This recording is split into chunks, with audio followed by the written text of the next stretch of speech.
Hi everybody, I'm Ramon Macias from ecler, area manager in Canada and USA for this company.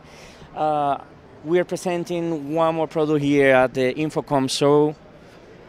It's called TrailSB6T and it is a subwoofer for sailing installations.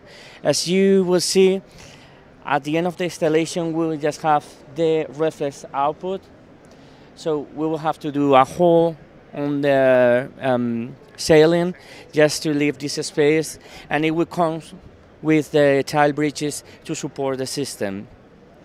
It will work at 70 volts, 100 volts, and low impedance, and the power is from 60 to 7.5 watts with the tap. We have a low pass filter switch, so in case we want to use it, we just have to put it on and off. The website www.ecler.com.